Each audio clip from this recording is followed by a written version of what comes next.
Hey everyone, welcome back to my channel and to something very different from me, although I had a lot of fun making it and I definitely want to do more content like this. If you've clicked on this video thinking you're going to find a really awesome Sims 4 speed build, I feel like I have to apologize in advance because while I think it's awesome and while I'm super proud of it, you might not. This is definitely not the regular content that I make, but I definitely want to make more of it. So I do apologize if you're expecting something absolutely amazing, but do keep watching. So I've been obsessed with The Sims 4 recently. I'm the kind of person who I'll play The Sims for like a week or two, hardcore, like every day, and then I'll stop playing for like 6 months. I feel like that's not going to happen this time because I've been playing for like 3 weeks now and I've been loving it, and I've actually been watching a whole bunch of videos from Simmers and speed builds and playthroughs and things like that, and it's been super fun and very inspiring. I've like pretty much been living and breathing The Sims 4. Like literally I'll be dreaming about building stuff in The Sims. It is ridiculous. And because of that, when I was recently going through some old photos, not even looking for anything to do with the house I'm currently building, just some old photos I was organizing and digitizing, I came across photos in this old house and I was like, I'm going to build that on The Sims. Now, I've tried to build my house on The Sims before. I did it years ago, back when I didn't really know what I was doing build mode wise, and it turned out terrible. Like, it looked disgusting. I'm definitely going to try it again now that I have a little bit more confidence and a little bit more skills and tips up my sleeve to build. When I saw this house, I was like, I could build this. It's pretty easy. It is literally a box. And I don't know, I could envision it in my head that I could build it. So I set about building it and I had so much fun with this. I was referencing heaps of old photos plus my own memories to build this house, and it was so fun. So this house, it's not actually a house I grew up in. I still live in the house that I grew up in. But it is a house I grew up in. It's not, hang on, let me rephrase that. It's not the house I lived in growing up. I still live in that house, but it is a house that I did grow up in. I spent a good chunk of my childhood here, a good 12 years here, and it was amazing, full of so many special memories. It is my nan and pop's house. So like before I was of school age, I think they babysat me at least once a week, maybe even more while my parents were at work. During the school holidays, I used to spend so much time here. When my cousins came down to stay for like a good week, I would stay as well. When my parents went to meetings a couple of times a month, I would go here on an evening to be babysat. Like, I spent so much time here. It was like a second home nearly. And I have so many amazing memories of this house and I miss it a lot. My grandparents moved 13 years ago and I still miss it.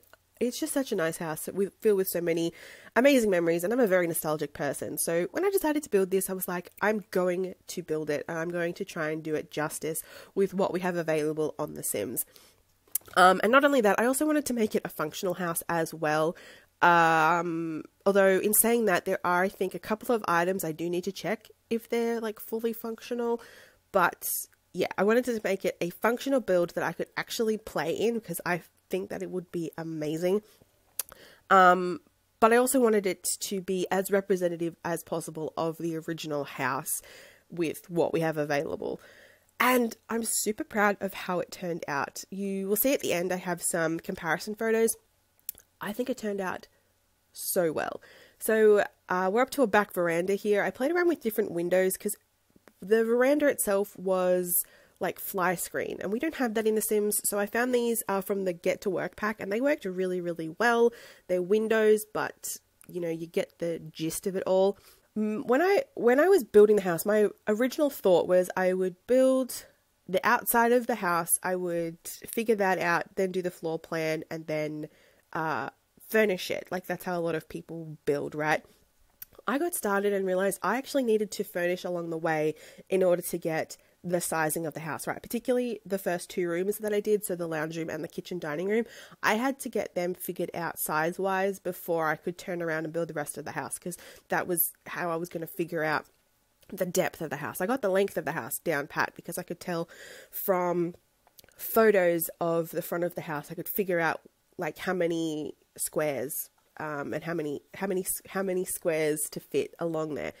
But the house was bigger than I thought it was going to be, which is why I needed to furnish it in order to figure that out. So I just continued to furnish along the way to like try and figure out what was in the rooms, what the rooms looked like and everything. So there's two like bits of furniture in this house that are a little bit odd when you look at them, but I feel like when you see what I was working with, you'll understand. Obviously in The Sims, we only have like a small number of items that we can furnish our houses with, and items that are reflective of what we already have in our houses. It doesn't help that my pop used to build stuff. So there were two items in this house. Well, technically three if you count the kitchen cabinets, but I'm not going to count the kitchen cabinets because I could build them properly. But there were two items in the house that he built to fit the house and the items they had, and they were the TV cabinet and the desk in the office.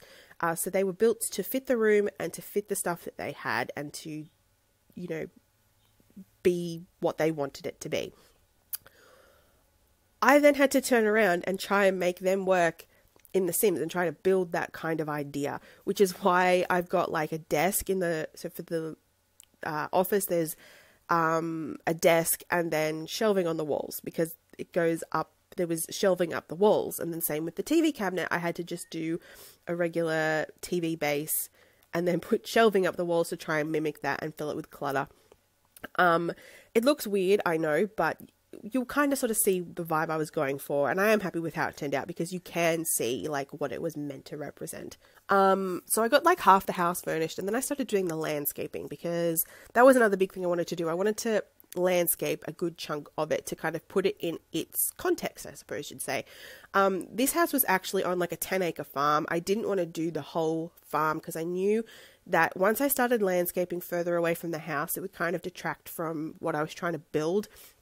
I just wanted enough landscaping in this to kind of put it in a bit of context.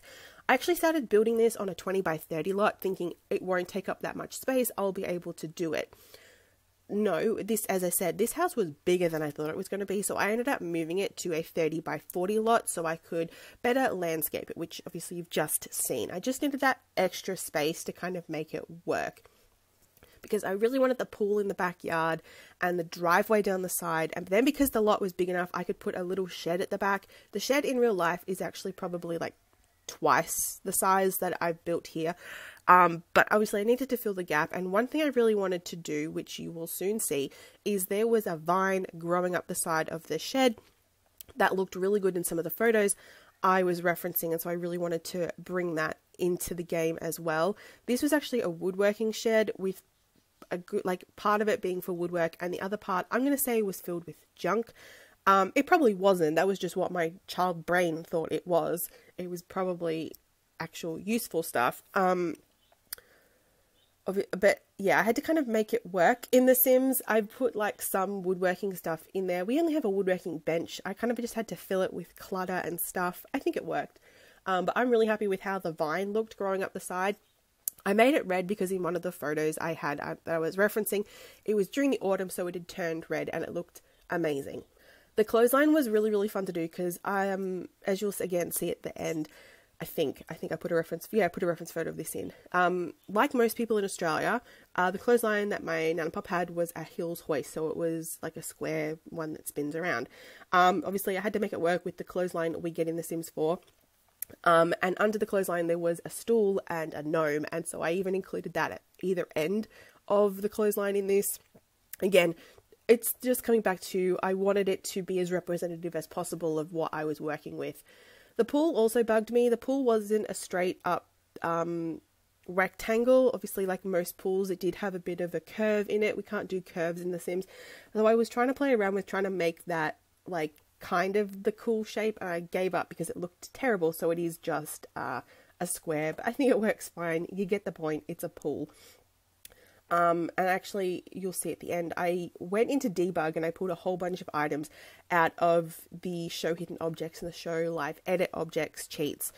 And I ended up putting the like playground cover over it because there was a shade cloth over it. Debug was so good. I went through that, and as I was scrolling through, I was like, oh, I can put this here and I can put that there.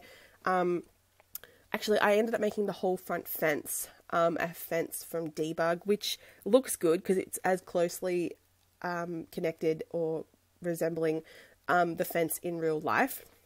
The downside is Sims tend to walk through debug items. They don't register it as it being an item. So when I went to play in this to just test some things and to get screenshots at the end, I had the welcome wagon arrive and all the neighbors walked straight through the front fence. And I was like, kind of ruins the illusion, doesn't it?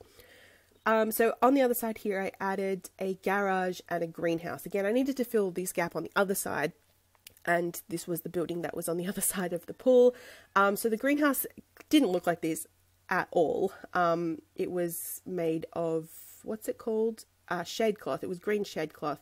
But I made it work in that it's painted green and is glass all around, and I put some plants in it. And then this is their little garage, which I went into debug and put a car in there, and it was a green car that looks kind of similar to the one that they had.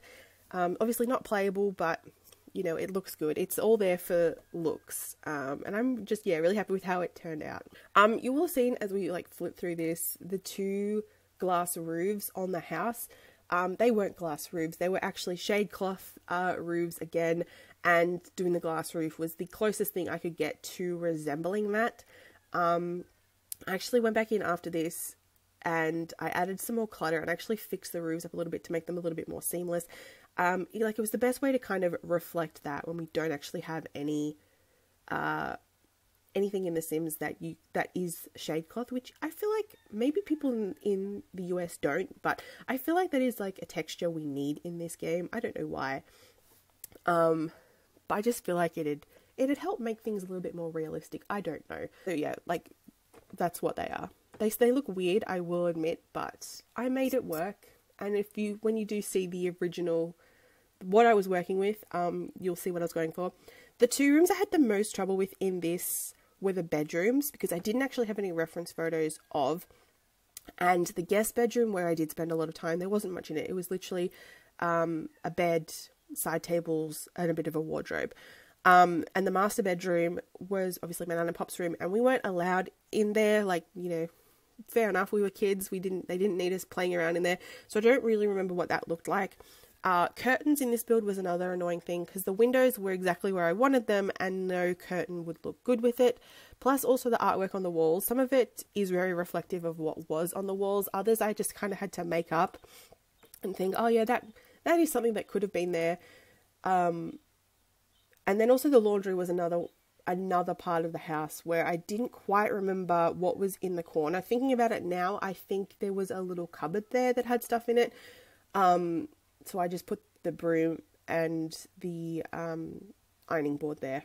I filled this house with a bunch of clutter, and actually, as I said, I went back and put in extra clutter as well, just to make it a little bit more lived in, because it didn't, it did have the feel about it, but there was the table in the lounge room, or the table in the dining room, the desk and things like that. It was missing things that made it feel lived in. So I did go back and add a little bit more clutter after this. And I feel like I could probably add more clutter as well, because the thing is, we don't have enough, we have a lot of clutter in The Sims, especially if you also do go through debug and all that. But I feel like we don't have enough of the sort of clutter you would actually have in your house. Some of it's just really weird clutter. So, yeah, I don't know. I made it work. It filled the gaps. And again, was kind of reflective of what was there and just trying to make things work where possible. It's funny, in the office area, which I love, I feel like it looks pretty good in here, is where me and one of my cousins used to sleep when they came down. We used to sleep on pull-out single beds. And so I built the room and it looked really good. And I was like, imagine if I had to put single beds in here, because 2 single beds wouldn't fit in the build and still be usable. I wasn't going to alter the build in order to make it fit on the off chance I wanted to play like that. But yeah, I just thought it was funny that the room itself size-wise looked good until you realized until I realized I would have to put them in if I wanted to. Landscaping-wise, doing the gardens, I just sort of filled them with plants. That's kind of what the garden would have looked like, just filled with plants. So I went crazy. That's kind of what I do landscaping-wise with plants and stuff like that. I just kind of put way too many in to fill the gaps and kind of make it work. I'm blown away with this. It looks amazing. And here are the before and well, not really the before and after shots, but the comparison shots. And you can really see like what I was trying to achieve with this. I am still blown away with how well this turned out. And you might be looking at these going, it's still an ugly build, or like, yeah, it's close, but like it could be better. It probably could be, but you know, this is a build and this is a place that means so much to me, holds so many precious memories for me, is very, very nostalgic. So building this was a whole lot of fun, and seeing it come together and being able to look at this and go, yeah, that's the house, is crazy to me. I'm yet to actually share screenshots of this with my cousins. I'm going to hopefully do that before this video goes up, or around the time this video goes up, so I can sort of see what they think of it. I'm just going to share some screenshots and be like, hey, what does this look like to you? And I hope that maybe they'll say like, oh, that's Nana Pop's house, rather than, I don't know, something on The Sims. I'll be so annoyed if they don't actually recognize it, but I'm a super nostalgic person, and out of everyone I spent the most time here, so it makes sense that this is something that means a lot to me and maybe doesn't mean as much to them. But yeah, some of these photos are like before and after my Nana Pop did some redecorating. Most of the style of the house I was going for was pre-redecorating, hence the stripy carpet, because I loved that stripy carpet rather than the plain stuff they ended up choosing. So that's what I kind of went for in the build. But I friggin' love this, guys. This looks amazing. Is it the greatest build in the world? No, but it means a lot. And I can't believe that I managed to pull this off and make it look like how I wanted it to, and just resemble what I wanted it to resemble. Like, it blows my mind. I'm just really proud of myself, and I think it looks really, really good. And I hope you guys enjoyed it. Give it a thumbs up if you did, and I'll see you guys soon with another video. Bye.